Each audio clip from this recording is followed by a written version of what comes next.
back at Heathcote Raceway today. Private day here, Maxx Performance have hired the track.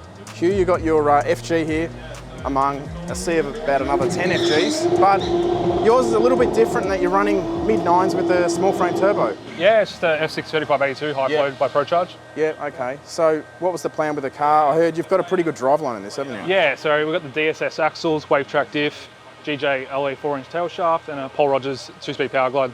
Also, you've also got a low mount turbo. Most guys put these up top. Yeah, the high mounts are pretty popular. I wanted to do something a bit different. Yeah. And I was sort of inspired by the R31 Group A cars with the Gibson manifold. Yeah. So that's actually a complete bolt-on manifold. There's no custom dump or anything. Bolts up to the X4 system. Okay, so it's all bolt-on. I think you said before someone has run 9.4 with this size turbo? Yeah, so the fastest GDX 35 I've seen was 9.48, a guy in Perth with a Ute. Yeah, had the plates please be 18, a grey Ute. Yeah, so if I could beat that, I'd be pretty happy. How do you compare a Ute to a sedan? Aren't they a little bit different? Yeah, because they're not IRS. They've got the separation in the rear, but I'm still gonna have a go. Yeah. And you got the Haltech on there. Pretty fancy seat in there too, I see. Yeah, I'm not really a fan of the Kirky. They look like a charcoal chicken foil tray or something. Something Dr. Evil would sit in. You're right. Yeah, I'm not really a fan of it. So I want to do something a little bit different. So you're probably on about the max of this turbo, I imagine? Yeah, we're throwing the kitchen sink at it. It's got all the back pressure. And I don't really have the funds to go to the next step, and I'm happy with it. It's very responsive, some awesome street turbo, and goes well. So roughly what sort of boost and power are you on to run this time? So we dynoed it a couple of days ago, made 580 on 30 pound through a sort of loose TCE converter. Yeah. Made 600 with a tight converter, but it was too tight for the track. So we loosened it up a bit, made 580, and but yeah, it picked up 2 miles an hour. So obviously the dyno isn't everything. The track is the real dyno, as we know. There's a lot of dyno kings out there, but the trap speed's the real dyno. First pass, I think you ran a 9.7 at 145. 961. Oh, 961, eh? Yeah, and then I'm robbing you of 2 tenths there. Yeah, well, the previous PB was 983 with the converter that was too tight. And then second pass went out again, but we got the trans too hot because we kept on flaring the beams with the exhaust or something.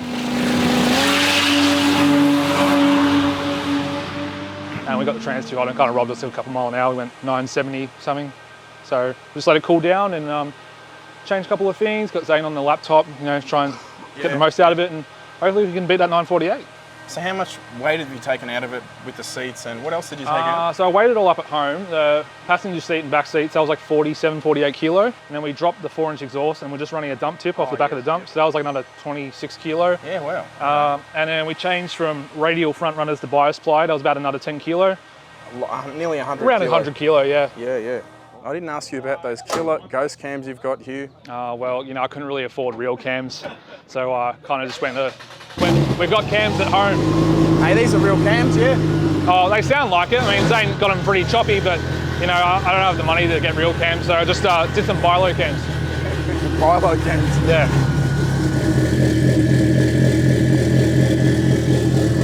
Well, good luck for the rest of the day, and hopefully we can, what is it, 948 you've got to beat? Yeah, that's what I want to beat, yeah. Oh, but it's cooling down here, so. Yeah, we'll try. It's now or never, mate. Yeah. All right, awesome.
Up here.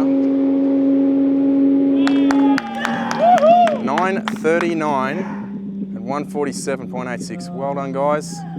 They were hoping to run a sub 48 and they did it.